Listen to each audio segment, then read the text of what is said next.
So I couldn't be anywhere else. This is exactly where I want to be, talking to all of you.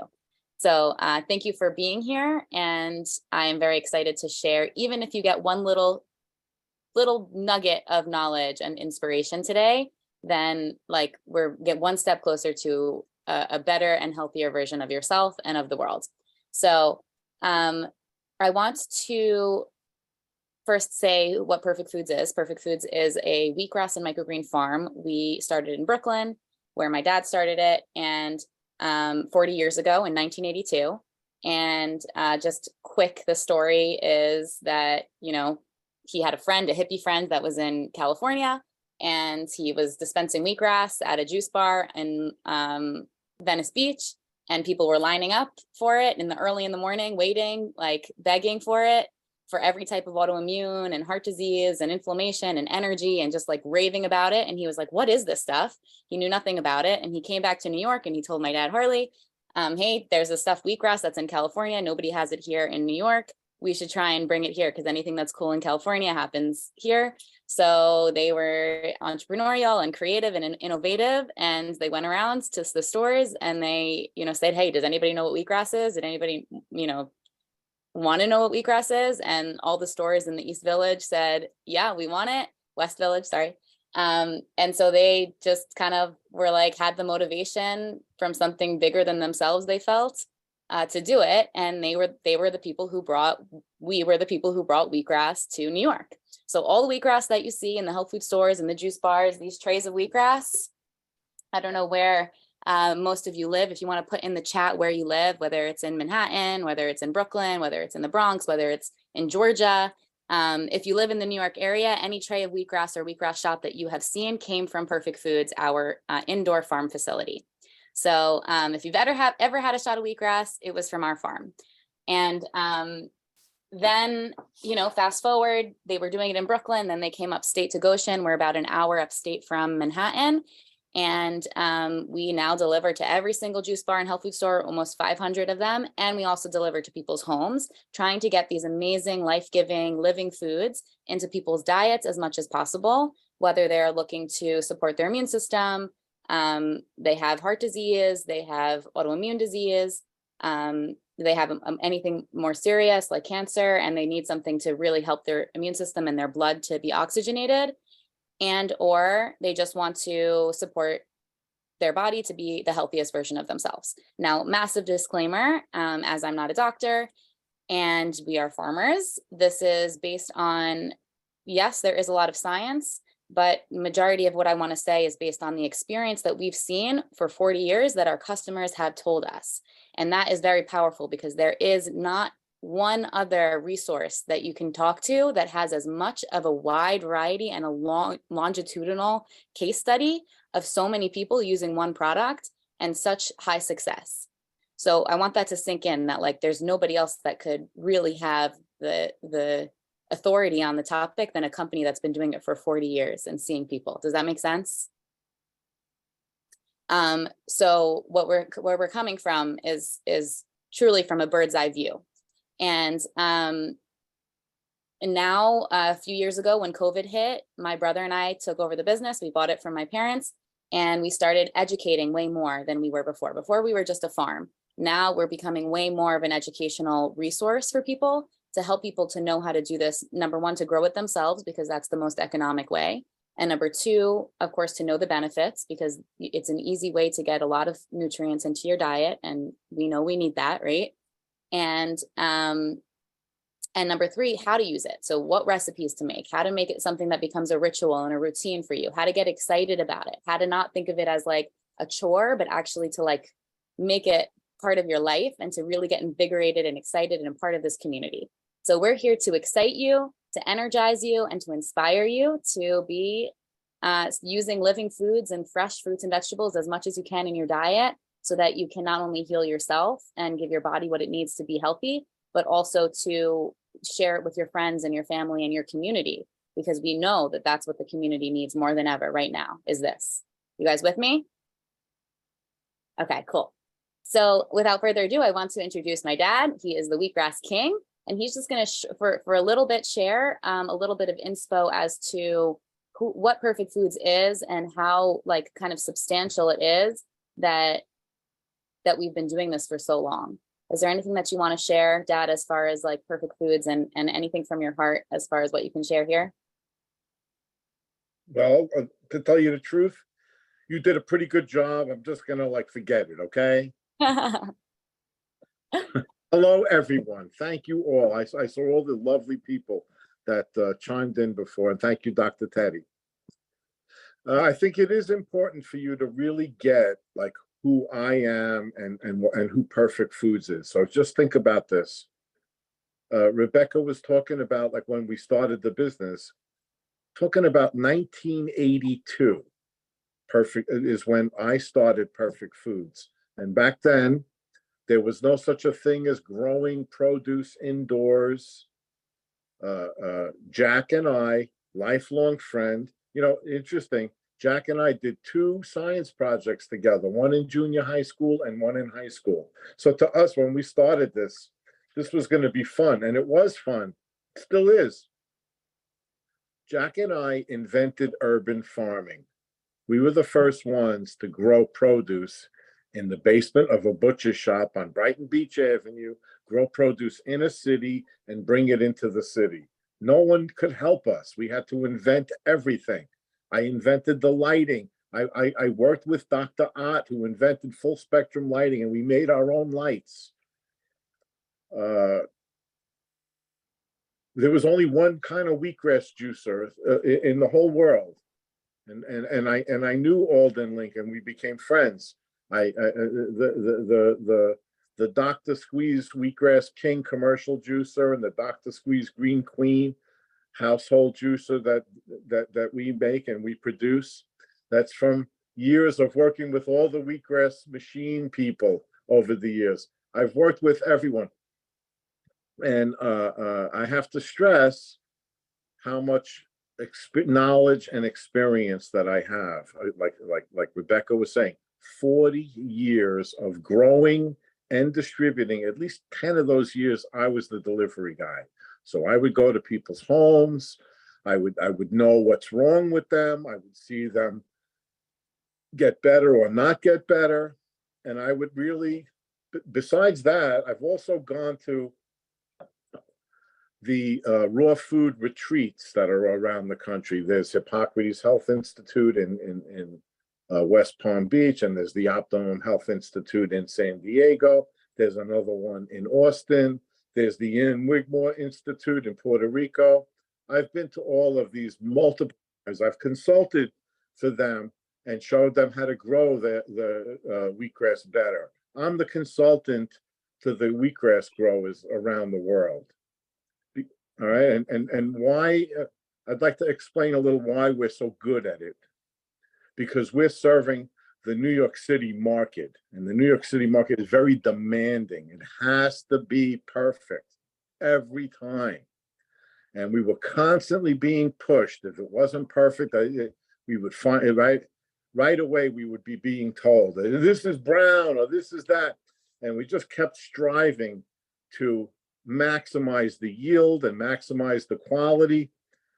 And it got to the point where it's just absolutely the best wheatgrass in the world. Everybody knows. And it's been like that for years and years and years. We still are at the forefront of the industry. Perfect Foods. Perfect Foods. Okay, so we've advertised ourselves a little bit. Wait.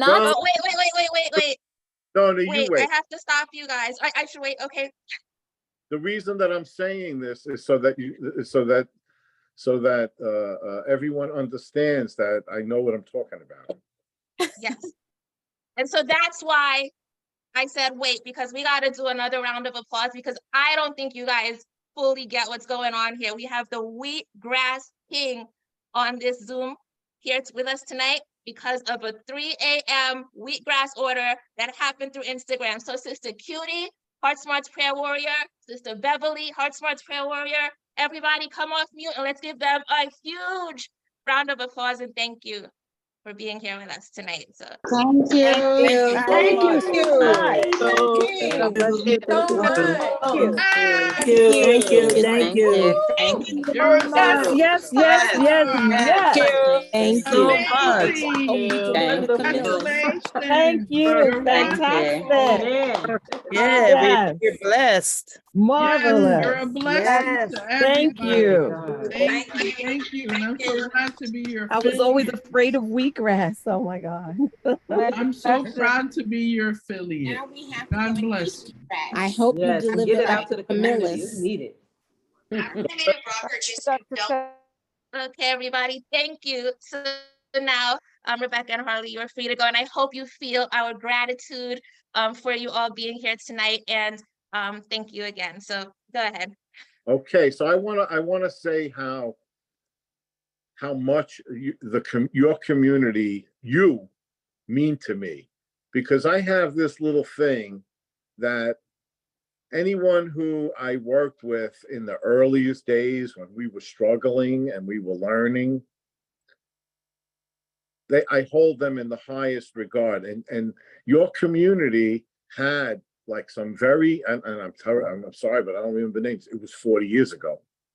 But there was a woman in Brooklyn, and she was the first person that I taught how to grow wheatgrass in her house.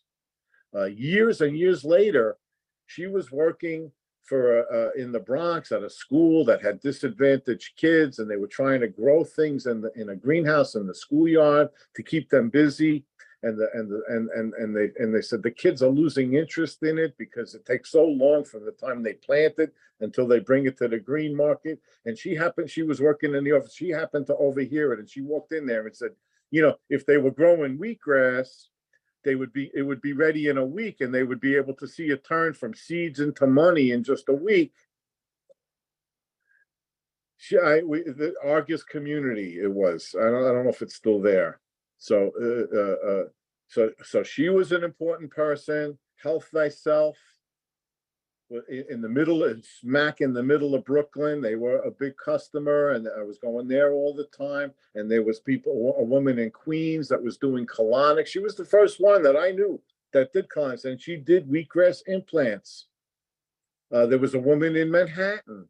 So these legendary, in my opinion, they were way ahead of their time. And it was in your community that really helped me a lot to get started and gave me the love that I'm just getting again right now. So I want you to know that this is totally mutual. I am here. My goal is to help you. That's what I want. Awesome. Okay. Thank you. So now you know who I am, and you have an understanding what Perfect Foods does. We've been growing it all these 40 years, and serving all the juice bars. We still have home delivery. We always had home delivery, right, to people's houses. And anybody else would say, how could you do that? How could you even think to do that? It's a popular thing now, but all these years, because we're not going to say no to somebody. The people who were getting it from us, a lot of times they were sick, they were dying. It was keeping them alive. I said, they don't want to have a middleman between themselves and what's keeping them alive. We would go right to them. So we still have home delivery throughout the entire metropolitan area. And I'm talking about a big circle, not just the boroughs, not even just the counties around those boroughs, but even further than that. So you go all the way up to Woodstock. We go 3/4 out to Long Island. We go about 1/3 into New Jersey, this giant circle that Perfect Foods delivers with their own trucks. Okay, so we also ship, but I want to get into the benefits first. Let's talk about what it is that we're talking about here. So 2 things. First, I want to talk about food as medicine, just to kind of like ground us in why this conversation is so important. Now, what we're here for and what the mission of Dr. Tettey is doing here and what HeartSmart stands for is not only the past, the present, but totally the future. And it's everything. Our bodies are a self-healing machine. Our bodies are machines. And just as we take care of a car and we give it oil changes, we have to take care of our bodies and we have to give it the fuel that it needs and that it's asking for in order for it to run properly. And when we don't, then we're asking for trouble. When we don't, when we give it empty calories, when we give it eating constantly, having chips and having things that aren't actually nourishing our bodies, and it's allowing our bodies to have to use a lot of energy and exerting a lot of energy to break down difficult to digest foods, it's creating an environment that's difficult for our bodies to function. So the purpose of raw living sprouted foods, of which we're talking about today, that's wheatgrass, that's microgreens, that's sprouts, what you guys are learning about in the sprout book. These foods are the baby versions of the plants, right? So sprouts are 3 days old to 10 days old. Microgreens are about 10 days old to 15 days old. And we'll get into what the difference is exactly. Wheatgrass is about 10 days old, right? So all of these plants are the baby version of the plants that would grow into the same seed that would grow to the full plant. So wheatgrass is the same seeds that would grow to become wheat, but only 10 days old, and it looks like grass. Broccoli sprouts, same seed that would grow to become an adult broccoli, but only 5 days old, and it looks like a little sprout. Radish sprouts, same thing, right? So when we have them at this small stage, they have all of the enzymes and the vitamins and the minerals that would be needed to require to grow them into their adult plants, but we're having them in this little tiny leaf, in this little tiny sprout, right? So when they're so concentrated like that, that's why they say quotes like, broccoli sprouts have 40 times the amount of nutrients as adult broccoli. 1 ounce of wheatgrass juice is equivalent to having 2.5 pounds of green vegetables. If you really think about what that's saying, it sounds like it's too good to be true. 1 ounce of wheatgrass juice is equivalent to 2.5 pounds of green vegetables. Who's heard that before? Put a 1 in the chat if you've heard that before. Put a 2 in the chat if you're like, oh my God, that's amazing. I need that right now. Because the truth of the matter is, if you ask any nutritionist or any holistic doctor, we need to be having about, especially if you're in a healing state, or if you have heart disease, or you have something that you're wanting to improve upon, you have clogged arteries or inflammation of any sort, you want to be having at least 7 servings of greens a day. Now, I've heard that from many nutritionists, actually. And in order to get that amount of greens in your diet every single day, it's a lot of salad, it's a lot of whatever you're eating. So by having 1 ounce of wheatgrass or 2 ounces of wheatgrass, you're hitting that quota. And it's an easy way to get it. Also the sprouts, by putting 2 handfuls of sprouts into a smoothie, or 2 handfuls of sprouts into a salad every day, putting sprouts on your salad, putting it on your whatever. If you have a Buddha bowl and you're having a plant-based bowl and you put a little sprouts on top, this is a way for you to know that you're getting your quota of greens in that you need in order for your body to be functioning properly. Because we all know when it comes to giving our body what it needs, that we need greens, right? This is like the foundation of what we were taught when we were young, is that greens are everything. But how can you actually get those greens in? When it comes to greens, wheatgrass, microgreens, and sprouts in their baby form are the most concentrated, the most powerful foods on earth, period. Does that sink in, guys? Okay. So, and I'll say that one more time, just so that it really sinks in. Greens are the most important thing for our body. Because why? Why are greens important? Because they have chlorophyll, and chlorophyll is good for our blood. Put a 1 in the chat if you've heard about the benefits of chlorophyll before. Chlorophyll has been kind of widely scientifically researched, because they found it's the pigment that converts sun energy into food for a plant. These plants are now completely self-sufficient because of this one thing called chlorophyll. This is like a miracle, right? Like, can you imagine that we were completely self-sufficient because of one pigment? Well, plants have that, and it's called chlorophyll. And when we consume plants, we get access to the chlorophyll, and having access to the chlorophyll in conjunction with the actual fiber and the vitamins and the minerals of the green, it allows our body to digest it much better. That's why we want to forget about chlorophyll tinctures, forget about chlorophyll pills or any of these powders. We want to be having the fresh thing. This is how we really optimize our body, and we optimize digesting it so that it's bioavailable. Who understands this concept of bioavailability? This is a really important concept, because right now more than ever, we're constantly being talked about with green powders, right? Dr. Tettey and everybody that's here on TikTok, on everything, everybody's talking about adding green powders to their smoothies. And I'm not bashing that necessarily, because it's definitely better than not having it, right? But when we're on a health journey, we're wanting to optimize what we're doing. And also we want results. When we're on a health journey, we need results. We can't just be, you know, using things because TikTok says to use it and like some pretty girl says it works. We need actual results. And the difference between fresh versus green powder is like night and day. Fresh wheatgrass versus green powder. I don't know if anybody here put a 1 in the chat if you've drank fresh wheatgrass before versus having powder, and you know what I'm talking about, because it's like night and day. I don't know if Dr. Tettey, if you know what I'm talking about. Do you? I do. And now you can't tell me anything because I have my fresh wheatgrass from you and I have my wheatgrass juicer. And so I'm doing it twice a day. And it tastes, even though wheatgrass itself, I would say doesn't taste good, it tastes better than the powder. And you feel much better when having it fresh than when doing the powder, I feel. Yeah.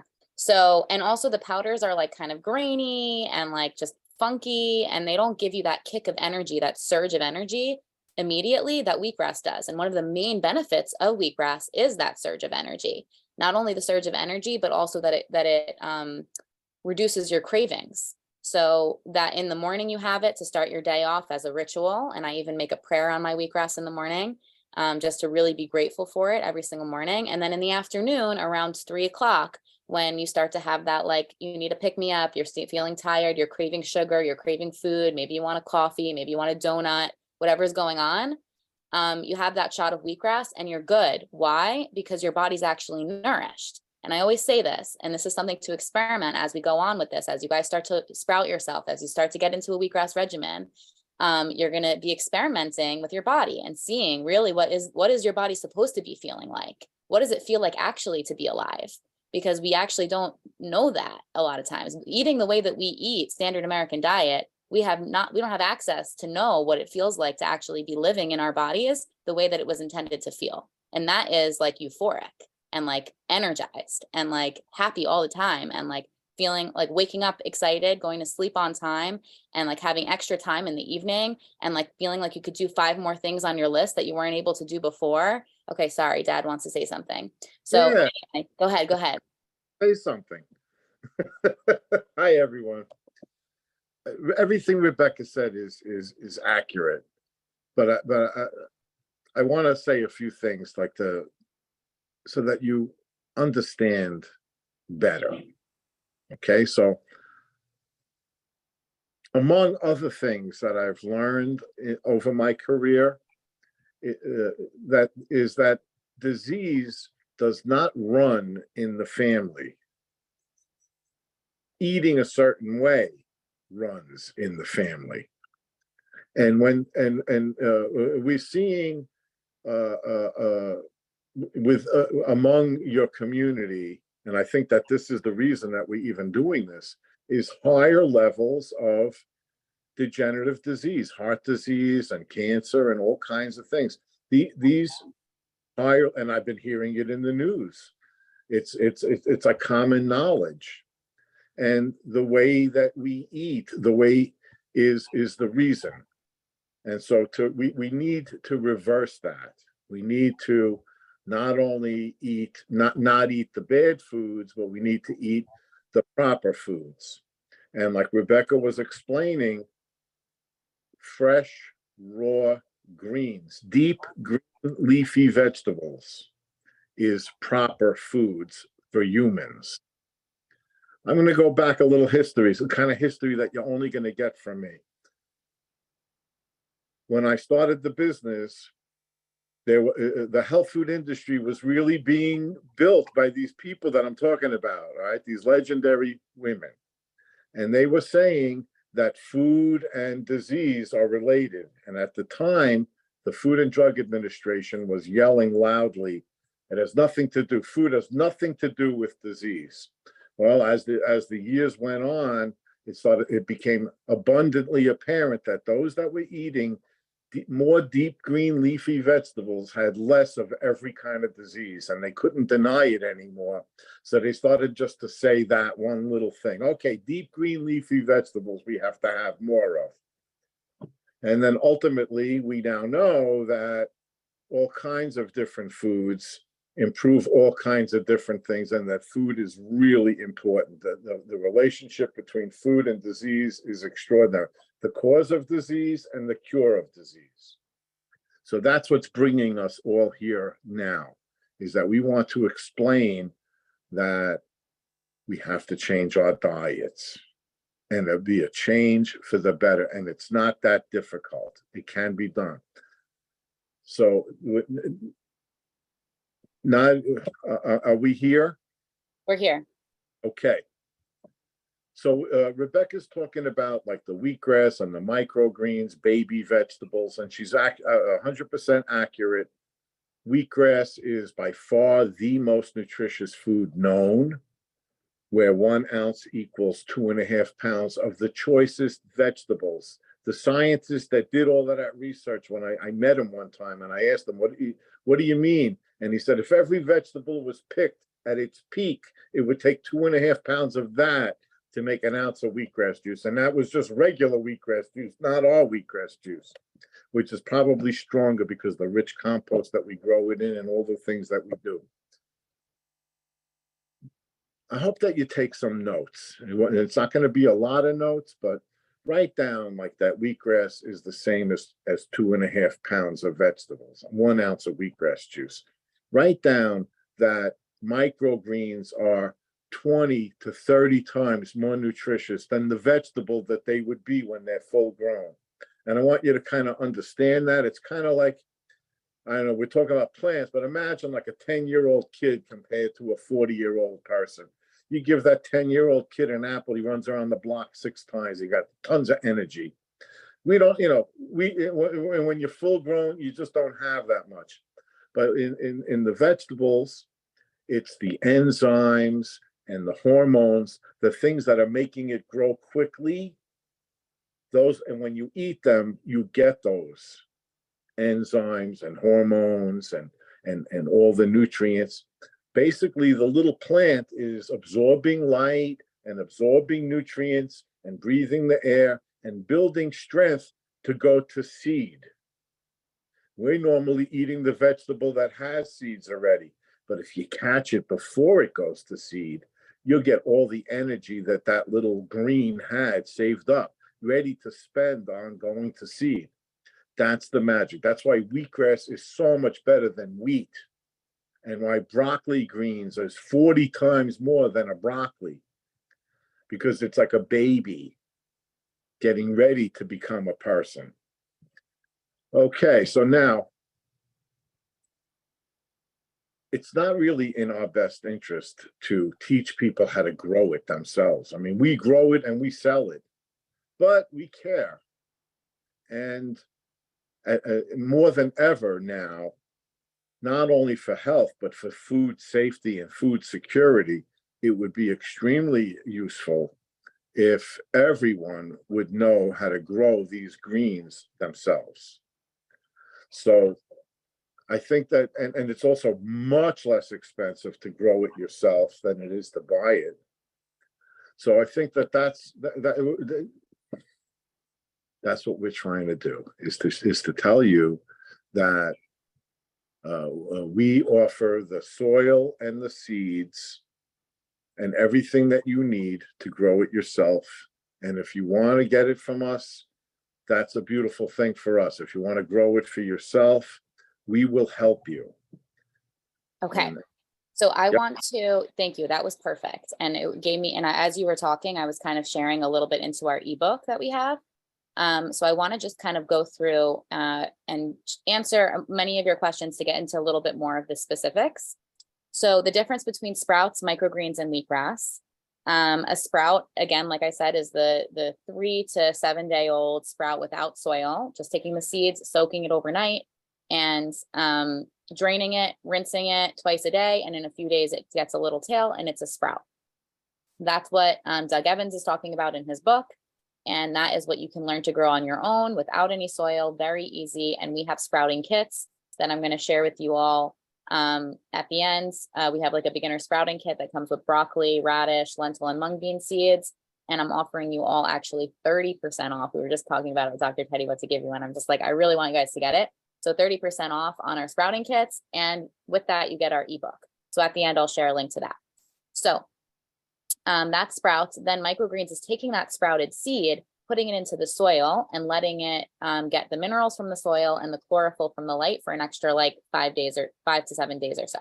So the microgreens, in our opinion, are even better because they get this minerals from the soil and the chlorophyll from the light. And that's you can have broccoli, radish, arugula, cilantro. We grow all of those. And then wheatgrass is the same as microgreens, about 10 days old, but it's just the seed is wheat. And wheatgrass is really like the king of all of them when it comes to like fit for therapeutic reasons. So I want to get into a little bit of like, why they're the foods of the future, why this is so exciting. They're ultra nutritious, like we said. They have tons of antioxidants, which helps to prevent damage to the cells, helps to reduce aging, helps to make your skin glow, helps digestion. So those of you who have any digestive issues, and having any type of gut health problems, maybe you're in like the scene of probiotics. I need probiotics, or I need, I need prebiotics. Sometimes it's hard to know what exactly to be doing. Having the sprouts with probiotics is good as well, because sprouts are already pre-digested. This is super important. Requires less energy to digest. So did you know that digesting food is the most energy intensive thing that we do? Eating food that takes less effort to digest saves our body from expending energy, and the saved energy can be used for healing and repairing our bodies. Sprouts are among the easiest foods to digest because they're simple nutrients which are combined in the right proportion to be absorbed, and living enzymes that could aid in digestion. So enzymes are really important, and I just want to talk about enzymes for one moment, because that I think is one of that is really the magic that is behind sprouts and behind wheatgrass, that you're not going to get from powders, you're not going to get from processed foods from processed juices from Whole Foods, you're not going to get from anything that's pasteurized, and enzymes are important. So what are enzymes? Enzymes are the catalyst to everything. Everything that you break down and everything that grows is by catalysts. Can you I got it. I want to say something. Okay, fine. Go ahead. I want to say something about enzymes. You hear that word a lot. And unless you took chemistry, you wouldn't really know what it is. But I'm going to give you like a very good example. An enzyme is a very small amount of a chemical that doesn't make a chemical reaction. It helps the chemical reaction get started. It's as if like a match at a bonfire. The bonfire will not happen unless you have that little match, but the match gets it started. That's exactly how enzymes work. They're a very delicate, very small amount of a chemical that makes the chemical reaction occur. The chemical reaction is digestion. And without the enzymes, digestion will not go properly. And so we were talking about these powdered products. They do not have the living enzymes. And so they really don't do the magic things that fresh, raw foods do. So you're not going to get the fire unless you have the match. I'm sorry. Yeah. And nothing has as many enzymes as sprouts, because this is the real ticket. Are you ready? I'm really excited to share this. And I've been like saying it nonstop because I heard it straight from the mouth of Viktoras Kulvinskis when I did a workshop with him over the last summer, who is like really like the grandfather of wheatgrass. He wrote, if you want to write down a really cool book to read, it's called Survival in the 21st Century.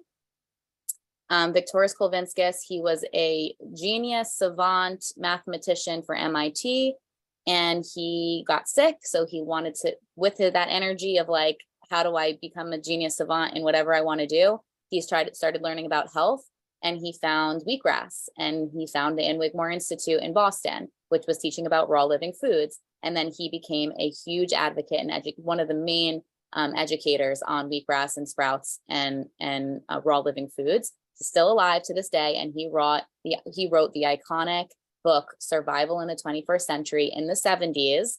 I got it. In the 70s, that is about how to survive right now in the 2000s. And it talks about, for the first half of the book, it's a big book like this, and it's based on science from a mathematician who's a genius. It's an incredible, incredible book. The first half of it is about wheatgrass and sprouts and how we should be having that in our diet. And the second half is about meditation and yoga. And he couldn't be more right with the importance of having high nutrient dense greens on one end, and also how to calm our central nervous system as we are increasingly faced with more stress and more anxiety and more depression than we ever have.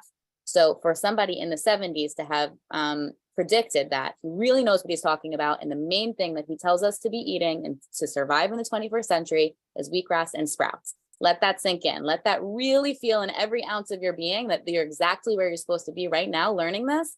And may you please share that with everybody who comes into your being lightly. You know, we don't need to be preachers, but if it comes about, you can mention it. Okay. I want to say something about this. Sure. Rebecca said that Victorious, and who's a dear friend of mine, is a genius. And this book, a lot of the health food store owners, when I started my business, said they became health food store owners because they read that book. I want you to understand that, like, when she says a genius, we're talking like Einstein genius. Like, Yeah. every tried to disprove Einstein used to say things, and they would say, no, that doesn't make sense, or that's not true. And then they would go make an experiment to try to prove he was wrong. They would prove he was right. And it's the same thing like Victor. No matter what crazy stuff he said in that book, back then it sounded crazy. As the years went on and the decades went on, and as we look at it to this very day, he's absolutely right. This is the way to survive. There's all kinds of stuff going on with food and our health and chemicals in the air. I mean, we're living through it right now. Who knows what else might be in the air besides the wood that's burning?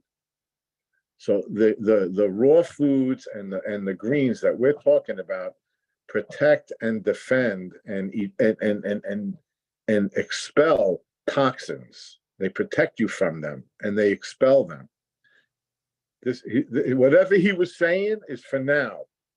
Yep. And For right, today. right.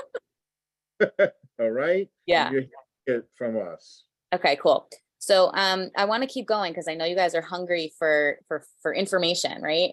So I'll just want to give you as much information as I can in this short period of time, maybe just like 5 minutes or so of me sharing some info, and then we'll go into a Q&A. Is that okay, Dr. Tettey? Yes, that's fine. Okay. And of course, please comment below any questions, and I'm going to for sure address every single one of them.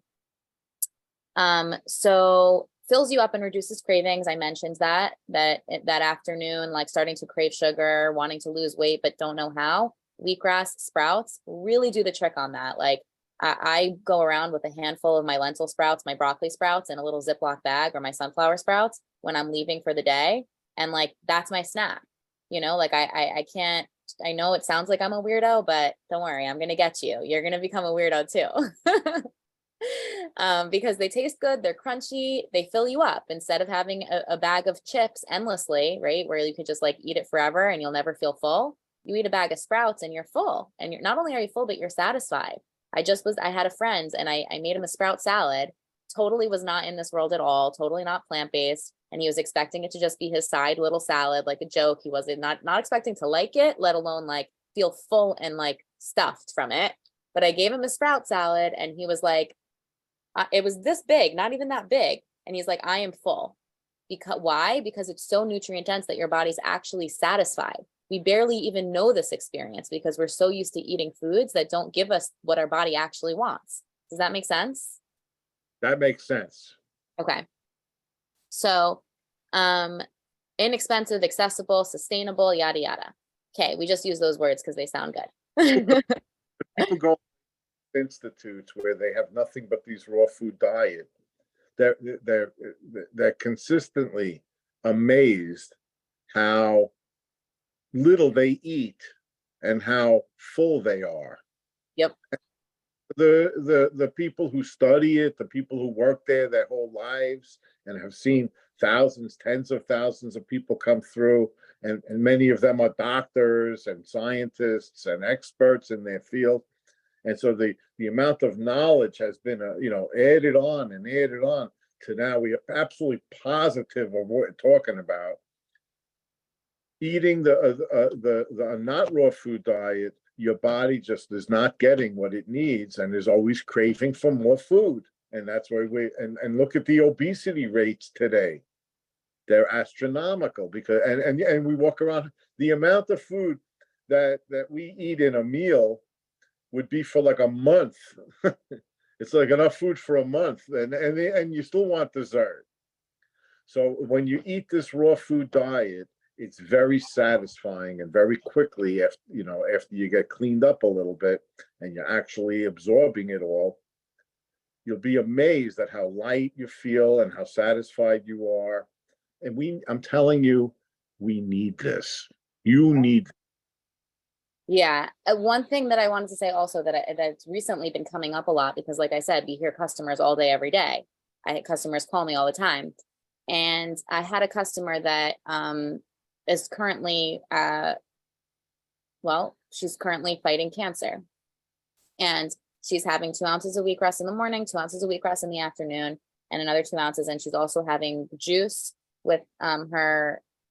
she's having juice every single day with the sprouts, and she's adding microgreens and sprouts to every single salad all day. So she's basically like living on this stuff in addition with some other vegetables, with other vegetables for sure. But like majority of her diet is this, meaning it's not just sprinkling a little bit of sprouts on her avocado toast. It's making it be the foundation of her diet. That's where the real healing comes in. And first of all, she overcame cancer. That was already 2 years ago that she's been on this diet, and she completely eradicated her cancer. And she now teaches people about it. She's incredible. And she brought to my attention that as her healing journey, as she was researching, she realized that the difference between these influencers that were getting actual results versus not, you can eat raw fruits and vegetables all you want, and that sometimes does the trick. And even eating just plant-based, not raw, does the trick. But when it doesn't, wheatgrass and sprouts is the next level. And that's kind of the way to think about it. Either you start with it or you end with it, but either way, it's the thing to do when you're on a healing journey. Does that make sense? That makes sense. Okay. And it's something that you could grow yourself at home. And it's kind of fun too, because it grows in a relatively short period of time. You can actually watch the seeds sprout within a couple of days, and then they start growing, and then before you know it, you could eat them, and you'll be bragging to your friend. It's true. Look what I'm doing. And with a little effort, you could have all the abundance of the produce that we're talking about for very little money and very little effort. And when COVID hit and everyone was freaking out about getting toilet paper, what I did was I stocked up on seeds. Now, this is real wisdom, I feel, that we all need to have access to now. We all deserve to know about. That's why I'm so happy that Doug Evans wrote that book, the Sprout book, and it came out right at the right time, right? Because the shelves were not stocked. People were freaking out. Couldn't go and get your own food. Everyone's in urban environments, at home, stuck at home, right? It was becoming a bit of a crisis, and sprouts are the answer to that. But not just sprouts, seeds generally. So my quote these days is that seeds are the new currency. Once nothing matters except the actual physical things that we can grow and we can have. Everything that we eat and use comes from a seed. So if you have seeds available and you're preserving seeds that are in your possession, you're rich. You're rich, period. So everybody should have seeds in their cabinet, whether it's broccoli seeds, lentil seeds, mung bean seeds, radish seeds, almonds, nuts that you can freeze, sunflower seeds for eating, sesame seeds for making milk. Just get as many seeds as you can and you're good to go. I stocked up on seeds and I was like, I don't need to buy one thing. I will be able to survive for a year on these seeds. That is freedom. That's money in the bank. Yeah. Okay, so we're trying to teach you how to be free. Okay, so okay, the reason why we asked Dr. Tettey to have a 4-week session is because you can see we have a lot to share.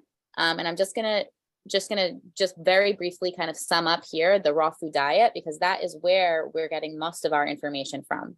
So we're so passionate about wheatgrass and microgreens because it's the 2 main components of the raw living foods diet that was founded and taught by Ann Wigmore. And she was in Lithuania. She healed herself from cancer and gangrene and with wheatgrass. And then she went around all of Europe and taught people in hospitals about it, so much so that they kicked her out because she was healing everybody. Then she came to Boston and she created an institute teaching people how to just use fruits, vegetables, wheatgrass, and sprouts when it came to heart disease, cancer, arthritis, autoimmune, whatever it was. And she had a specific program that she was teaching people. Wheatgrass and microgreens were the main part of it. And that's why there was such a demand for it. That's where the education was coming from. It didn't come from my dad and from Perfect Foods. It came from these institutes. And we learned about wheatgrass and microgreens from our customers and from these institutes by going. So I was lucky enough for my dad to bring me to these institutes instead of Disneyland my whole life. So I grew up going to raw food institutes instead of going to Disneyland. And that's what I wanted to just mention really quickly is what happens at these retreats is they teach you that the 2 things that we have problems with that are causing disease is deficiency. Our bodies are undernourished because we can't get nutrition that we need from cooked or processed foods, and toxemia. Our bodies are toxic from our foods and environment, which are amplified by destructive emotions and stress. And the components of the raw living foods diet is to have 2 ounces in the morning and 2 ounces in the afternoon, once in the morning, once in the afternoon. So that's 4 ounces a day of wheatgrass, to have green juice every day. That's 50% of the sprouts and 50% of celery and cucumber, to have tons of raw produce that's not heated over 104 degrees. Otherwise it loses its enzymes. Rebecca, stop. I can't, I'm on a roll. And fermented foods. Too much. Like, It's too much. Calm down. like sauerkraut. And then also to have exercise and enemas and journaling and drinking water. I know that these people are high level. That's why I know that they're absorbing it. Hear and digest. Pardon me. It's too much information. Slow down. Okay. A lot of information and it's fast. It's every word is important, and those were a lot of words. Sure. Right. We can read. Okay, very good. And here, very good. Okay. So We now have- I'm going to take question. And I want to go slower and really, I want you to really, get what we're saying. So she said everything right. So the people who are saying we hear and we could read fine, but not everybody can absorb that quickly. So just let's go a little slower. Okay. Well, actually, I'm ready for questions. The raw food diet that these health institutes have been promoting for 40, 50, 60 years now is absolutely proven. People go in there, at least half of them at every one of these institutes is sick and dying, and almost everybody comes out dancing. I have customers over the years, so many of them, they still call to say, just tell Harley I'm still alive. It's the raw food diet has miracle healing qualities, and for all the reasons that Rebecca just said. So I really just want to impress upon you how important this is. This is the answer to what we're trying to accomplish here: improve the health of the community, switch it around from a sick to a really healthy, vibrant living, to 100 years old and dancing every minute of it. Go ahead, Rebecca. This is a great quote. The food you eat can be either the safest and most powerful form of medicine or the slowest form of poison. And yeah, let that sink in, because I think we don't realize that when we kind of are on autopilot and we just reach for the convenient thing and we don't make food and health our priority, which obviously everybody who's showing up here tonight wants to make it your priority. So big gratitude to yourself for that, first of all. But when we no matter what cycle you're in, you're going to be in a cycle in life. And sometimes we get into those cycles where we don't make it a priority and we start eating things that are convenient. We start eating the things that are just there because we're at a party and friends are eating it and we're feeling sad and whatever it is. But when we're doing that, it's like it's a self of like a form of the opposite of self-love. I don't want to say self-hate, but that's sort of what it is. It's self-neglect. And when we operate from a place of thinking about what can we do to nourish our bodies, can we wake up early? Can we have our wheatgrass in the morning? Can we have our smoothies? Can we have our salads? Can we eat what's the best thing for our bodies? That is the ultimate form of self-love. And when you have self-love, mental, physical, emotional, spiritual, that's when you start to eat this way. And I also want to say from a spiritual perspective, that I believe that living foods, wheatgrass and sprouts, are the most spiritual foods to be eating. They are alive, and there's nothing that makes you feel more alive than eating living foods rather than having dead food. So that's something to be considering too, from merely a spiritual perspective, to be eating this, to feel more connected to yourself, to feel more connected to the earth, to feel more connected to the universe and to nature. Eating living foods is the way, from if only from a spiritual perspective. Does that make sense? Yes. Okay, so as you can see, we have tons more to share, but what I want to share with you is the things that you will need to start sprouting.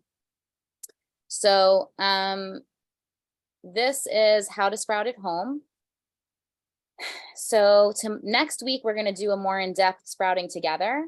But today I would love you guys before next week to get your your seeds for sprouting. So we have a kit that comes with, let's see here, if you guys can still see me, but it just comes with the lentil, the mung bean, the broccoli, and the radish seeds. And you don't need a lot of seeds to grow. So maybe it doesn't look like a lot, but it is a lot because it triples its volume, quadruples its volume. Like you get a lot from these. And it should be about like $35 for a pack like that with the 20% off. And I even want to throw in a cheesecloth with it. And you don't need anything fancy. This is the important thing for you to know when it comes to sprouting, is that you really don't need anything fancy. People love these like sprouting jars with the sprouting top and everything. And that's cool. And they're not expensive. It's a mason jar with a lid. On Amazon, you can get it probably $10 maximum. But if you don't want to do that, it's 30% off, Minerva. 30% off. And it's on our website. Sprout 30 is the discount code. But this is the most like makeshift way of sprouting. I'm gonna stop sharing right now and just show you. Okay, you guys ready? Because I love makeshift. Okay, so this is literally the mesh that comes on top of the onion or the garlic. You know what I'm talking about, right? So you can literally just put that on top of a mason jar. This is my sauerkraut that I sell, right? The sauerkraut jar. After I'm done with that, I use this. I put my seeds in, and I'll show you how to do it later next week. But yeah, you just, with like a little bit of a mesh, you kind of double it so that nothing goes through, and then you put a rubber band around it, and now you've got yourself a jar that can sprout. And so, Oh, that she's my daughter. This is how I did. This is how I made the whole business. yeah. Slapping stuff together, inventing You it. As we think went after 40 years, I would know of a better system, but I don't, because you lose these gadgets and you'll always have garlic wraps. So just do what's simple. It's really important for you to do what's simple here and for you to realize that this is easy. I don't care if you think you don't have a green thumb. I don't care if you're scared and you think you're going to fail. You can't fail. You can't mess it up. You're going to do it, and you're going to do it fine. I've left seeds by soaking them overnight, and I forgot about them a few days later. They still sprouted. You can't mess this up. So please don't not do it because you're scared of doing it wrong. Just do it. Okay. And then the other thing is, I don't know if any of you have colanders, these like really finely holed colanders, or even pasta colanders for the seeds that are bigger, like lentil and mung bean seeds are these sort of bigger colanders. So you can see like lentil seeds are pretty big, like that might not go through your pasta colander holes, right? So, but if you don't have that, if you do have finely holed colanders like this is even better. This is like my favorite way of sprouting, because one concern that people have a lot is it going to have mold? Is it going to have bacteria? Is it going to smell weird? Right? I don't know if anybody's scared of that a little bit, but but I like to use these colanders because as they're sprouting, you can kind of like move them around with your hand and let them breathe and so that they're not all clumped up together. So this is my favorite way of sprouting is with a colander. So if before next week, when you're starting to sprout, if you want to get something like this from the dollar store, I would recommend to experiment with this as well. Go ahead, Dad, what were you gonna say? I forgot. You forgot. Okay. No, no. So look, this is a series, and we're gonna continue in detail on the other related subjects that are part of the series. So for now, I want everyone to, after we leave here, to kind of take some notes or reread the information that Rebbeca is posting. And this is the way, like I went to a lot of college. This is the way that you study, is you read it twice, you underline the important things. You take what you underlined and you wrote it down so you could look at it. If you want to be able to do this effectively, you're going to have to understand what you're doing. And this is how you'll understand. You heard us talk. This is the lecture. Then you're supposed to take notes, but okay, maybe you weren't taking notes because we're going to give you a handout. That's the literature that Rebbeca has. And so when you're done here, you read everything that we sent you. And then in a few days, you read it again, but this time you underline it or you highlight the important things that strike you or that you think you're going to have to remember. And then you could gather some of the necessary tools to be able to sprout at home and grow it at home. Like Rebbeca is just telling you, that could be as easy as just going around the house and finding a few little things that you already have. And we're going to get into detail about how to grow it effectively, simply, easily, and effectively. And that's to me, and I have a lot of experience with this. Once again, I've taught over 100 people how to grow these things in their home, and I know what works and what doesn't work. And what doesn't work is hodgepodge. What does work is focusing and creating a simple system so that it's fun and easy. And if you make it fun and easy, then you'll do it. If it's a pain in the neck and it doesn't really work, you're not going to do it. So we're going to show you how to make it fun and easy. Okay, and then all of that aside, you also can just experiment and just do it and not highlight anything. Like what I do is I just close my eyes and I hope that it works. That's what some of you might do, and that's okay too. Because you can think of it as an experiment. I'm just gonna post, this is the beginner kit that I recommend that you have. I have a video in here that explains it. It comes with instructions. We're gonna do it together next week. Just get the kit. Don't stop yourself from doing something incredible. And I'm gonna post the Zoom link here in the chat. I'm gonna post the link to the wheatgrass, to the kit there, and it's Sprout 30 is the discount code for 30% off. So yeah, and even in here is Thank you. This, even in here is instructions on how to do it. So you really can't do it wrong. Plus, we're going to be doing it together next week. Plus, I have a really, really, really cool announcement to tell you. Are you ready? Is it time for me to tell them, Dr. Tettey? No, No? Okay. not yet. Not yet. Okay. Now I want to ask for questions. Is that okay? I'm ready for questions. Yes, so I will take them from the chat. If you wrote a question a while ago and it's like all the way up at the top of the chat, then you can post it again. I just wanted to share a couple of things before we get into the Q&A. So the first thing, there was a comment in the chat about the social and structural determinants of health and racism and things like that.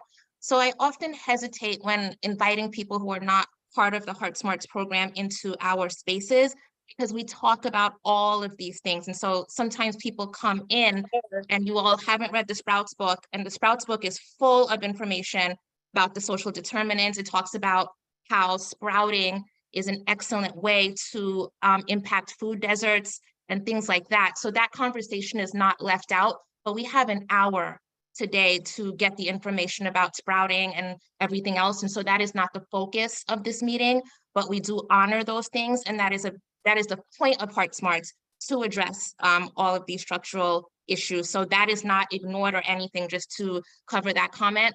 The other thing, we have a father and daughter on the screen who have their own dynamic, own relationship, and it's funny to watch. If any of you had your mother when you were taking over her business, and this is her baby, or your dad and it's his baby, there's gonna be a dynamic.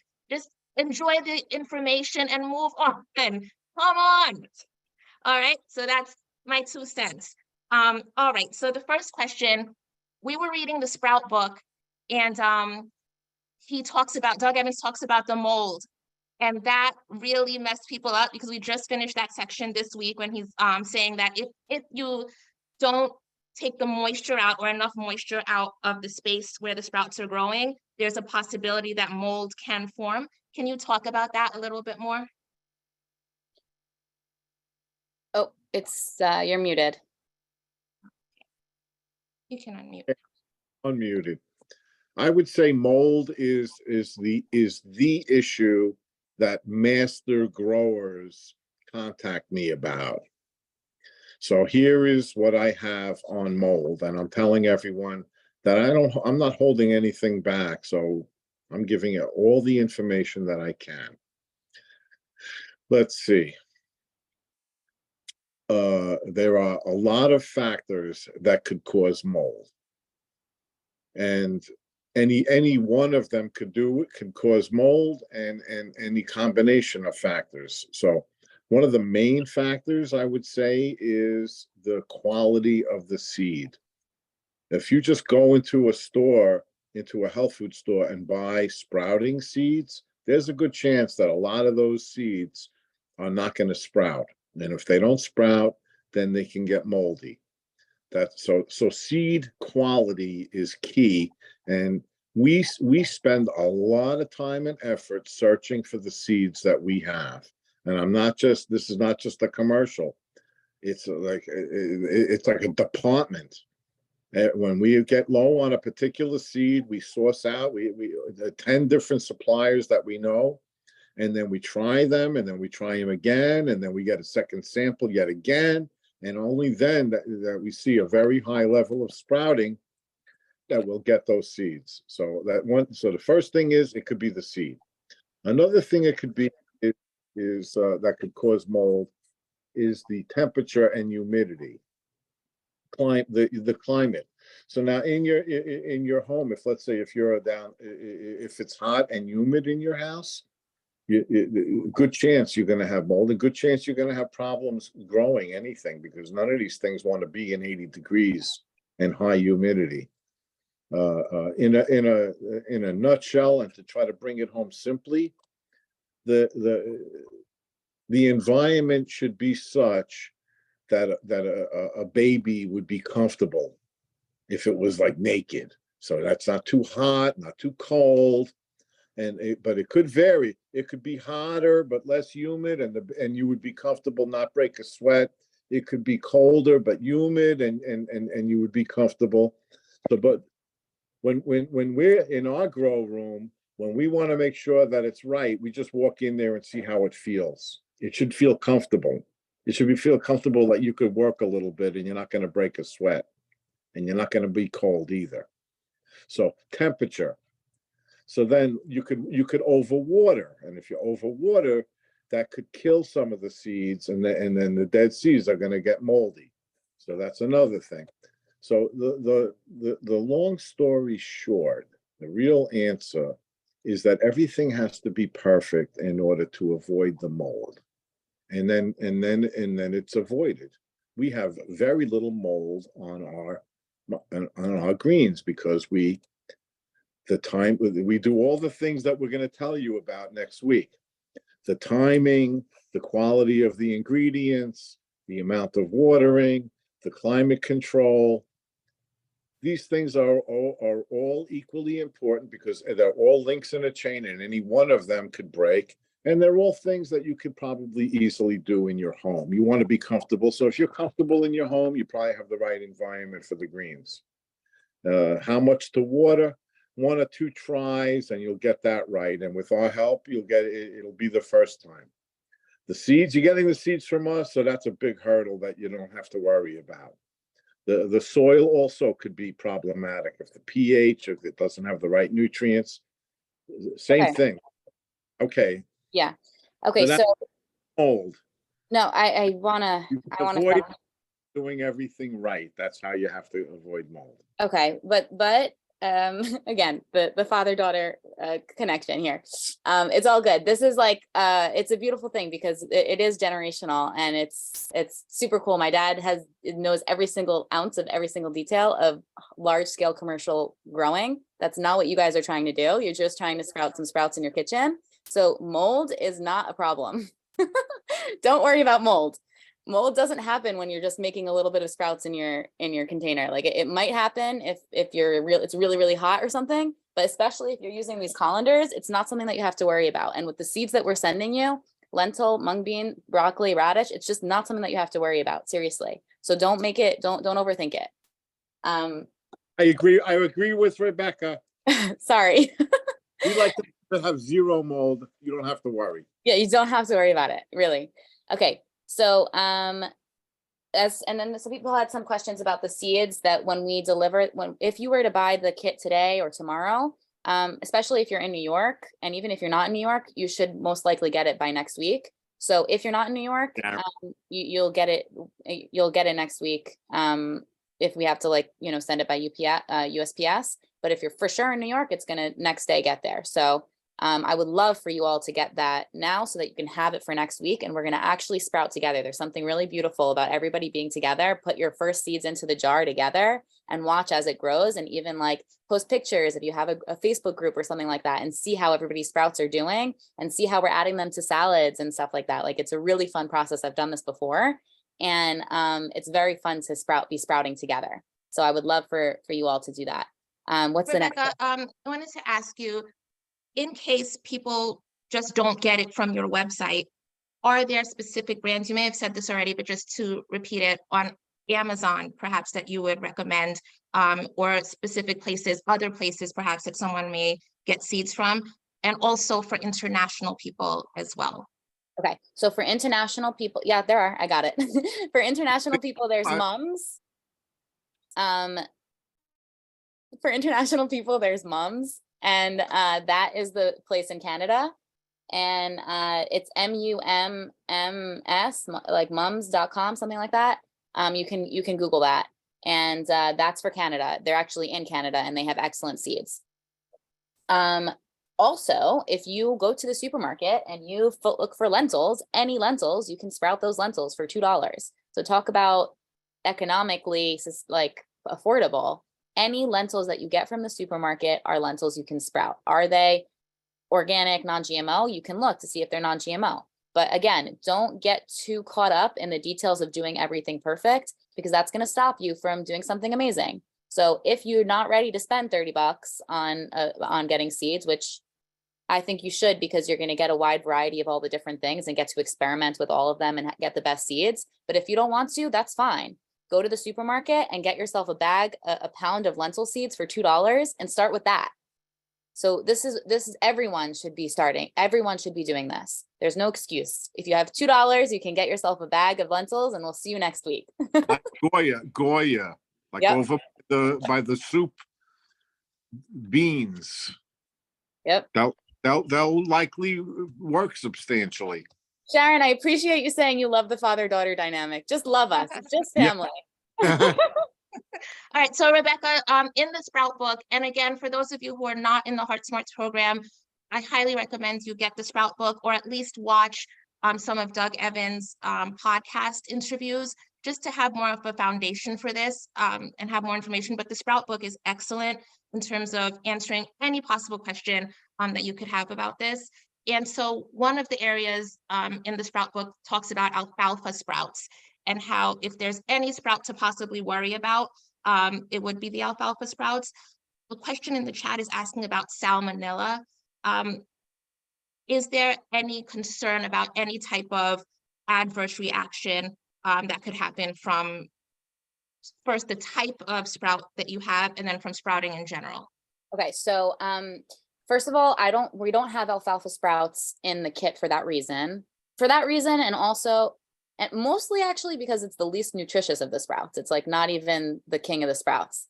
The king of the sprouts is broccoli sprouts. So if you're going to be sprouting, unless you just like the flavor of alfalfa, don't even bother, I would say.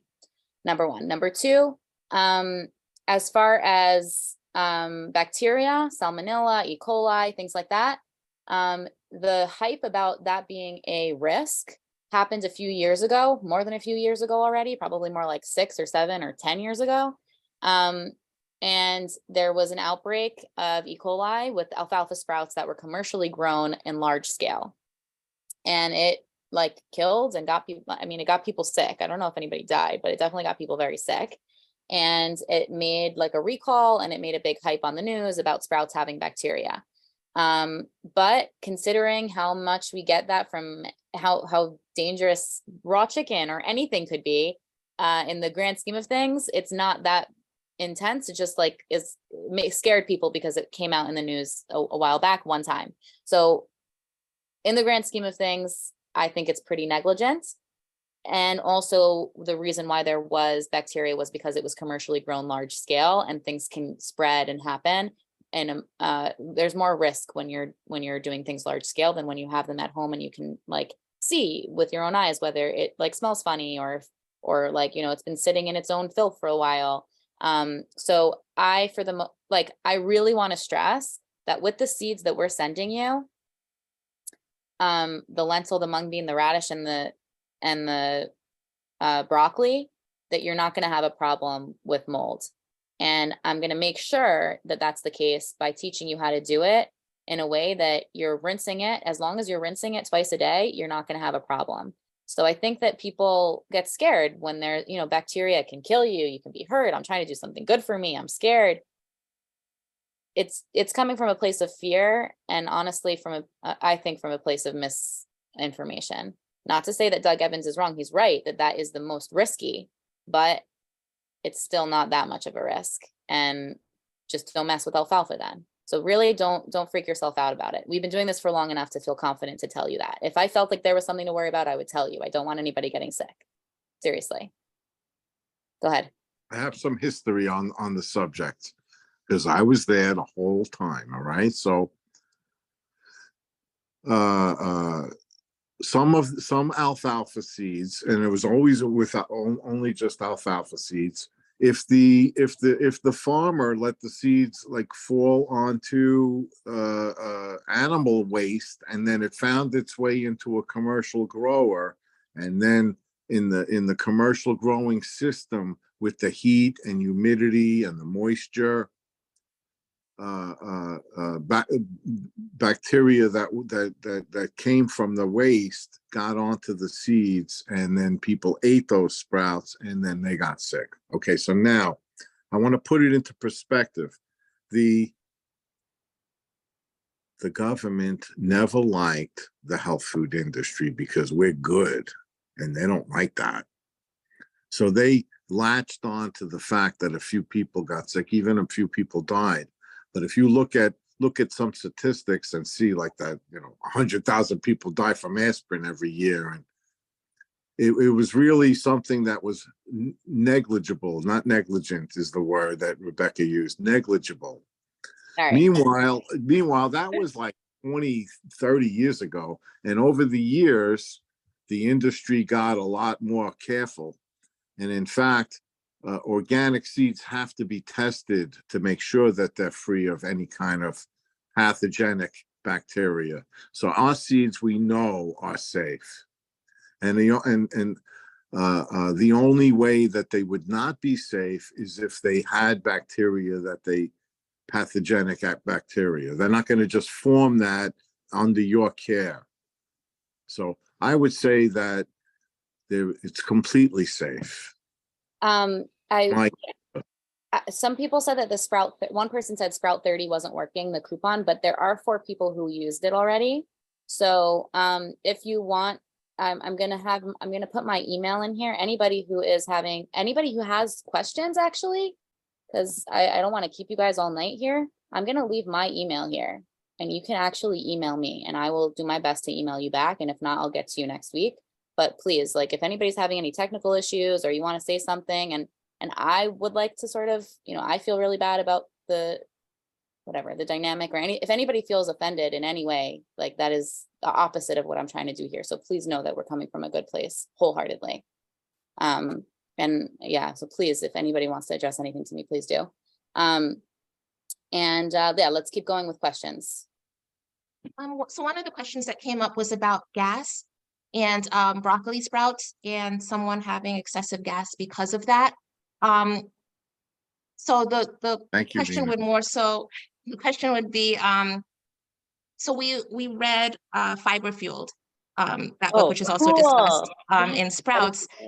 Yeah, and he talks about the gut microbiome, and when you're changing it and healing it, especially introducing more plant foods, the gas can happen there as well. So is that something that people can expect as they increase their sprout intake also? And are there certain sprouts that perhaps make someone more gassy than others, such as broccoli sprouts? Okay, so really good question. Okay, the whole, if you notice, when you have lentil and you have lentils and chickpeas and beans, you get gassy, right? From legumes. There's two ways to answer that, but I'm going to start with this one. When you have legumes, it causes gas. We know that. Beans, whatever. But when you have them sprouted, now the enzymes break it down and you have much less gas. And that's because your body is digesting it better. This is one of my favorite analogies and ways to conceptualize how powerful having the sprouted food is, because it's an obvious thing that really happens. When you have normal beans, you get gas. When you have them sprouted, you don't get as much gas. Make sense? That's because of the enzymes and the way it's being digested in your body. So that is one way of looking at it, that actually you have less gas when you have the sprouted foods. However, I eat the lentil sprouts by the handful like a crazy person, and then every once in a while I have gas because I'm eating so much of it. You don't normally eat that much, So that's something to be conscious of. If you notice that you're having a lot of gas, just maybe have a little bit less, but for the most part, you shouldn't have a lot. You shouldn't have gas really at all from sprouts. Now, from lentil and mung bean and these types. Broccoli sprouts do give off of the gas, and it actually has a little bit of a smell. So that's something to be conscious of when you're growing it. This is always a question. It smells funny. Does that mean I did something wrong? Does that mean that it's going bad? Or is it just the way broccoli sprouts smell? Broccoli sprouts do have a mild smell. If we're going to rate it from like 1 to 10, I'd say it's about like a 4. So it's not nothing. It's like a smell. When it's nice and healthy and normal, it still has a 4 out of 10 smell. If it's like a 10 out of 10, like you are like, something is very wrong here, then it could be wrong. But just keep that in mind, that if it has like a mildish smell, it's still healthy. And if you're really like concerned, then don't use them. But it is healthy and normal for broccoli sprouts to have a smell, and that is the gas that it gives off. Does it make you have gas? It depends on your gut health. So it depends on your current state of your gut health. If you have leaky gut, anything can happen. You can have inflammation from raw foods. You can have inflammation from broccoli and leafy vegetables. I don't know if anybody here has that experience, but sometimes people are like, I'm plant-based, I'm eating raw foods all the time, I love my vegetables, but the raw vegetables is what makes me feel gassy, what makes me have inflammation, what makes me bloat. Write a 1 in the chat if you have that experience. Has anybody here had that experience? It's not like the most common, but it happens. So I just want to validate if anybody has that experience. Like, I love vegetables and that's what actually makes me feel bloated. It usually is the opposite, but I've heard that a handful of times. So yeah, that all depends on the state of your gut at the time. Your gut you should never feel bloated and gassy from vegetables. But if you are, it's because you have leaky gut.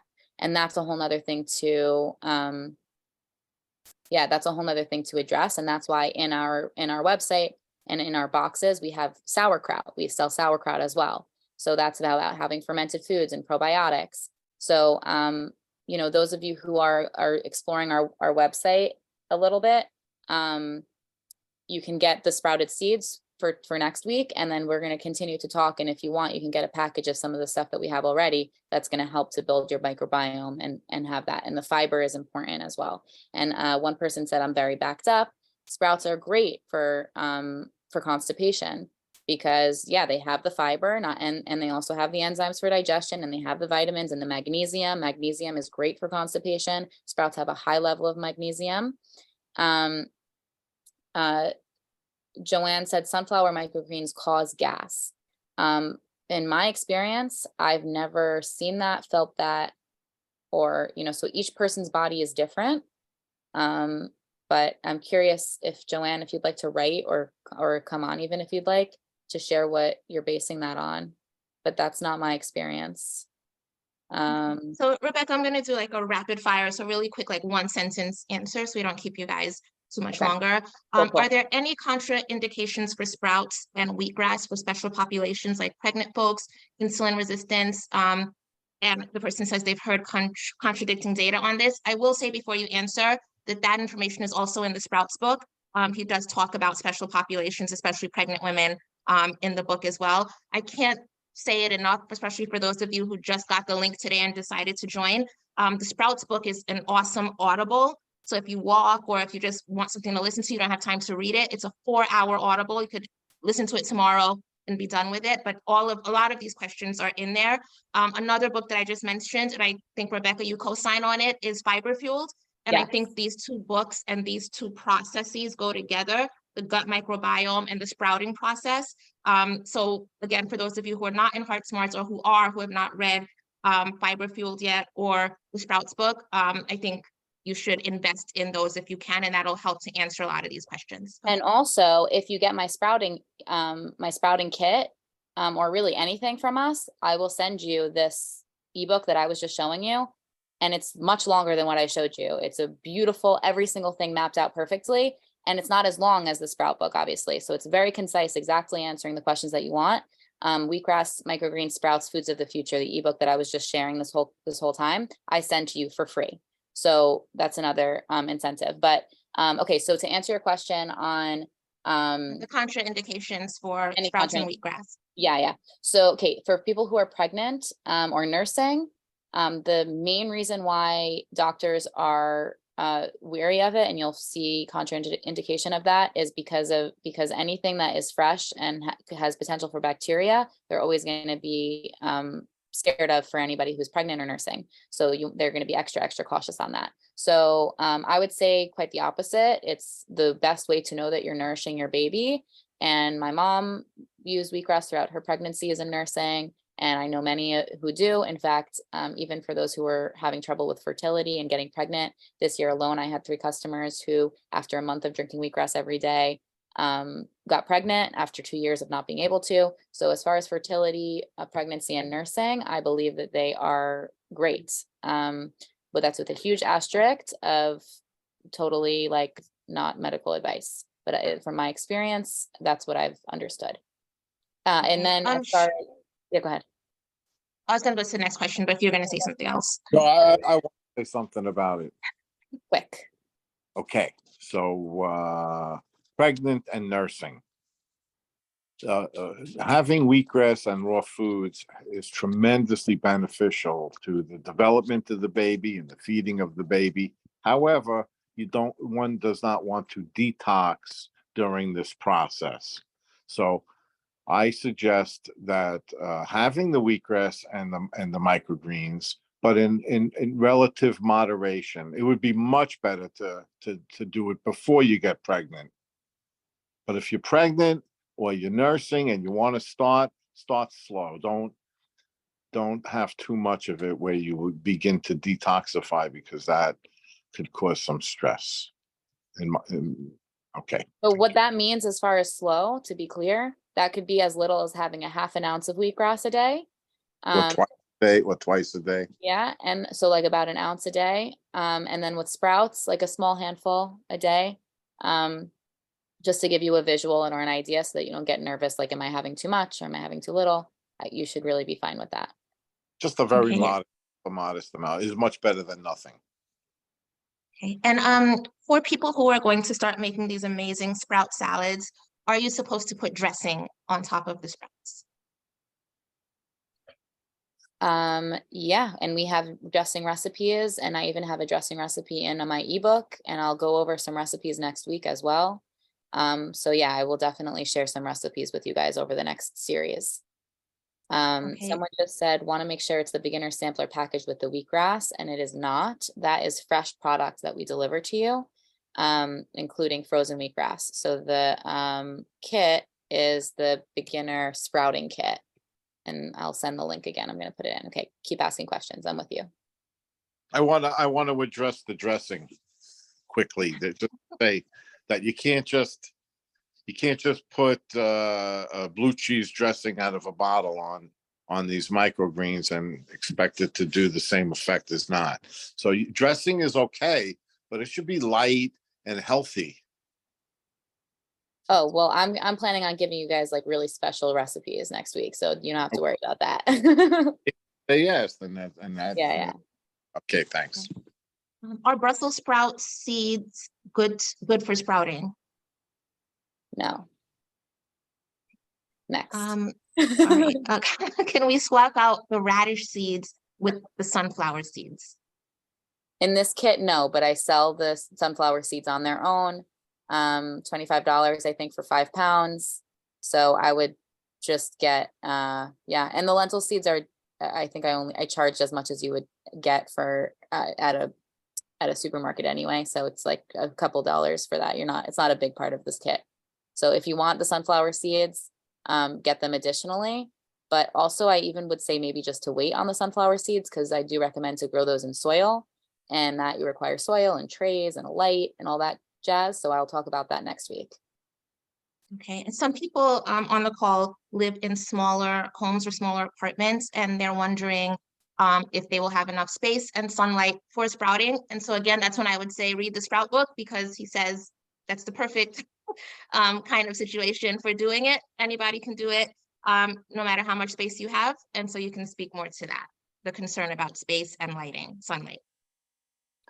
So you don't need any room, just need enough room for a jar and or a colander and a bowl. So if you have this much room on your counter, and not even, if you have this much room on your counter, then you're good. Okay, and you don't need to do all 4 different seeds at a time. Just do 1 at a time if you really don't have space. But if wherever you are, I've literally sprouted while I was camping. I brought a bag, a stocking, and I brought seeds, and I just like sprouted on my way camping in the forest. One time I went to a cabin and I brought seeds with me, and I had like a coffee cup, like a paper cup, and I soaked seeds in it, and then in the morning I poked holes in the bottom and I let it drain it out, and then I rinsed it, and like 2 days later I had sprouts, and my friends were like, what are you doing? And I just, in this little tiny coffee cup, I had sprouts. So room is not an excuse. Keep going. Store the seeds when you receive them. Say again. How do they store the seeds when they receive them? How should the seeds be stored? Room temperature in a cabinet. Okay. Are the seeds GMO? Yes. Non-GMO. Sorry. Non-GMO. Okay. All How of our long is seeds, the? all of Sure, our go seeds ahead. are organic actually right now. How long is the delivery time for the kit? If you're in the New York area, it should be 1 day. And if you order it now, we'll send it out tomorrow. It'll get there on Friday, most likely. If it's anywhere else in the country, it's usually within like 5 days, and you'll most likely get it before Wednesday. And I'll make sure of it. How about that? I'll see where you are, and I'll try and make sure of it. If I have to ask, if it can't get there within the normal shipping amount, I'll let you know. And like, if you want to pay more, you can. If not, I'll let you know that it's not going to get there in time, but we can tell when it's going to get there. Okay, can you explain the difference really quickly in the type of juicers, and perhaps the type of juicer that's used for wheatgrass versus perhaps other things? I can, but what, can't you guys come back next time? Okay, hang on. I'm gonna just give you a visual really quick. Okay, so this is our website, which, by the way, as far as resources go, we worked really hard on this website. It has everything. Wheatgrass juicers. Okay, this is our Green Queen, which I think Dr. Tettey has this one. And it's super easy to use and easy to clean. It only juices wheatgrass, and it's on sale right now. So if you already have a juicer, but it juices fruits and vegetables and doesn't have this like horizontalness to it, then it most likely doesn't juice wheatgrass. And this would be a good supplement to it. Doesn't take up a lot of room in your counter. If you don't have a juicer already and you're looking for a juicer that juices everything, this is a good one. It juices fruits, vegetables, wheatgrass, and sprouts. This one also, I suppose, juices sprouts, but it's like a really small machine, and it's not to be juicing like 16 ounces of sprouts for a juice or anything. So, it's a plastic machine, not to be overworked. It's really just for juicing wheatgrass. This one is juicing for everything. If you want to do more massive, like juice cleanses type of thing. And then if you're like a wheatgrass nut and you're really into it, then you can get this commercial wheatgrass juicer, which is what the juice bars use. And this is what I use because I'm a wheatgrass nut. And that's the story. I'll suggest that you can give them my cell phone. 1-800. 1-800 wheatgrass doesn't go to him anymore. 845. He's not the owner anymore. You'll write it down, all right? I'll put it in the chat. Yeah. So I'm going to tell everyone that, especially when it comes to what juicer to get, you really need to speak to me about it, because it's very complicated of which type of juicer. It depends on what you're going to do with it, which type and what level of quality. There's just so many choices, and each one has pros and cons, and it takes an expert and a conversation in order for you to know,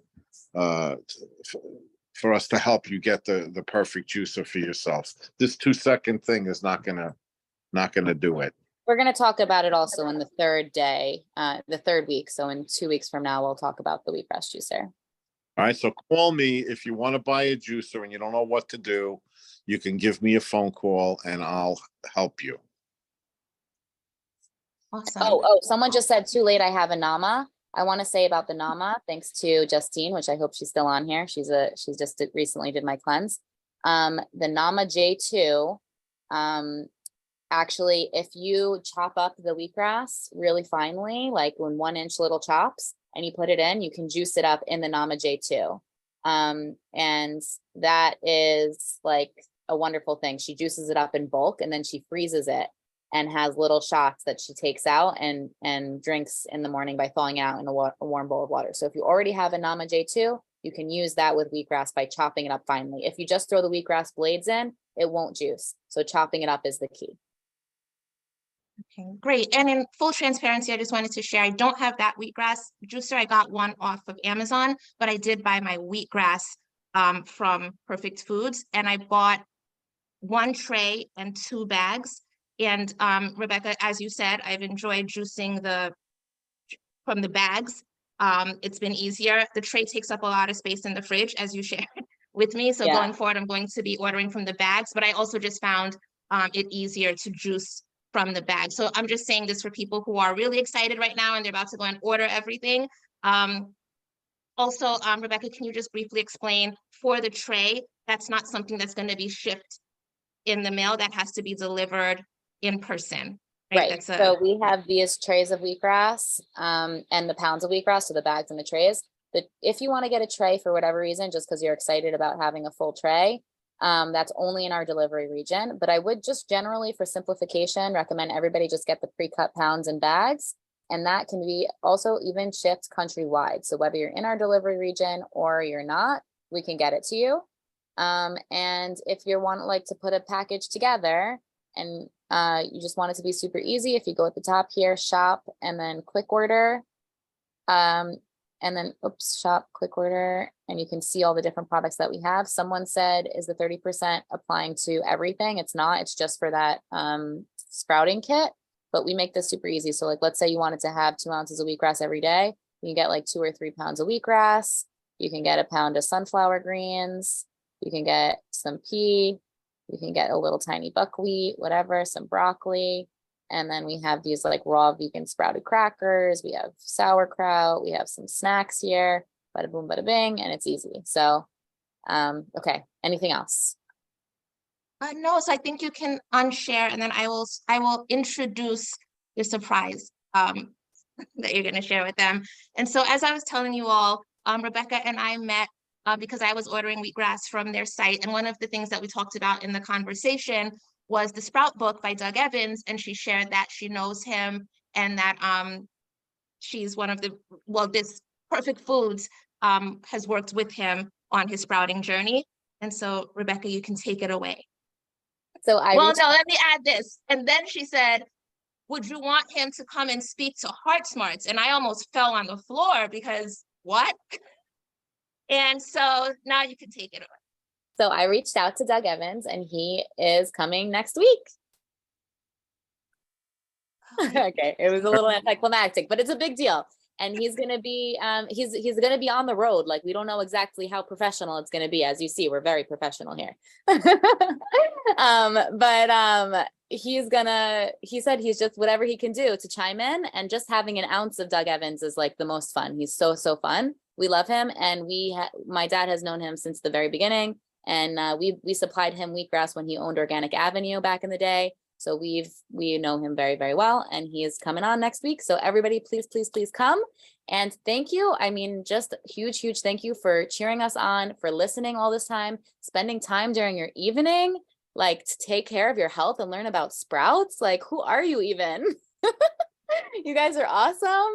And it's an honor to be here. I didn't get to really like share how much of an honor this is for me, but this is exactly like what I've been manifesting for many years now, is to have, first of all, I keep manifesting in my mind like hundreds of people on the Zoom screen, and like that's what's here. So and all of these beautiful faces. Okay, so we're totally manifesting here, number one.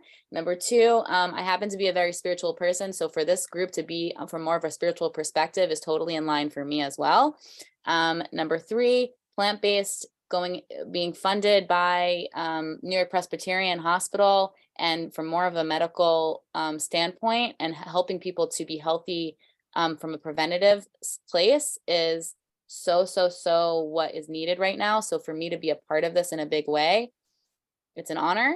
And I hope that you guys even took away 1 ounce of inspiration from this, and just add in something good. Don't worry so much about everything. Don't worry so much about being perfect. Don't worry so much about like taking away everything that you like, having to take away this and take away that, and what do I eat, and start stressing and being crazy about it. No, you add one good thing. That's the beauty of having sprouts, is like you can have something bad that day and not feel so bad about it because you had your sprouts.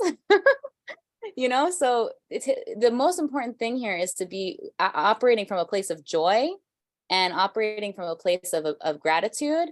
And I feel that being connected to sprouts and wheatgrass allows us to have that joy and gratitude. So I hope that this presentation brought gratitude and joy to you tonight. Awesome. It did. I'm sorry, go ahead, Harley. You know how like sometimes like if you see an entertainer on stage and they talk to the audience, oh, you're such a wonderful audience. You know what? I really got to know a lot of the people. I've been watching all the comments, and I saw all the happy faces and the love that came out of everyone. And I really love you guys. Thank you so much. It's been a pleasure for me. We love you guys too. And Harley, we have to do a full circle moment right now. So at the beginning, you were talking about a woman in Brooklyn who did Heal Thyself, and you all may know her as Queen Afua. Right, so Harley was selling wheatgrass to Queen Afua, and that was the first book I ever read about plant-based anything, Heal Thyself, like 20 years ago. And so it's so awesome to be on a Zoom meeting with the person who is selling the wheatgrass to Queen Afua. I mean, it just doesn't get any much better than all the little pieces that have come together tonight. 40 years. But 40. I read the book 20 years. Just saying. No, I'm just saying. Yes, okay. 40 years. So awesome. We are super honored to have both of you, and we're looking forward to the next 3 weeks. I'm going to send an email to everyone who registered. I'm going to ask Rebecca if you can just send me like a list of what people should have for class next week, and then I will send it out to everyone who registered. If you just got the link because I was just inviting you and you didn't actually register, please register at the link in the email with the Zoom so that you are on the list going forward. As I say, for all HeartSmarts programming, everything is not for everyone. Take what works for you and leave everything else. Everybody's intentions here are good. We are here to help you and nothing else. So take what was helpful and leave the rest. And so, Rebecca, it was not anticlimactic. It's just that they were all on mute. So I'm going to ask you to say it again. Who's coming next week? Congratulations! All right, everyone, we're I'll gonna be unmute. there. I'll be And there. thank you so much. Perfect. Be there, definitely. Very nice. Every Thank you. single I'll Thank be you. there. Thank you. Thank you. Thank you, thank you. I will be episode. there. Next week. Thank you. Have a lot to share with the community. You're my We are so family. grateful. Thank you all so much. Thank Sister you. Precious. Good night. For those of you Check who, your email. yes, I'll check my Please check email. with And my those of you order. who are want to stay connected with me, I have a lot of ways. Instagram is huge, so I'll put my Instagram in the chat here. It's just Perfect Foods Inc. And then also I have a Facebook group called Perfect Foods Health and Wellness. I don't mention it because then you want a whole cheesecake. Not a I'm gonna talk about cheesecake. What is that number? Okay, so Perfect Foods Health and Wellness fam is my Facebook group. For those of you who are on Facebook, that's a free group that everyone joins and is really, really vibrant. I would love everybody to join in there. Of course, as you come to the things, I'll put more there too, but any other way that you can stay connected with us. I don't know, I'll talk to you guys about our inner circle programs that we have, like a WhatsApp group chat that people who are in our inner circle program that does stuff with us. We actually have a 24/7 WhatsApp group chat of where you can text us at any time. So if you want to be a part of that, be in touch. And that's pretty much it. Instagram and Facebook are the biggest ways to be in touch, and I would love for you guys to be part of our community. light working. I'm saying Thank you. Thank you. Good night, All right, everyone. everyone. Thank you. Good night. Out next week. Everybody have a good evening. Your email Thank to each you. of us. Be Your well. website. Yes. Thank you.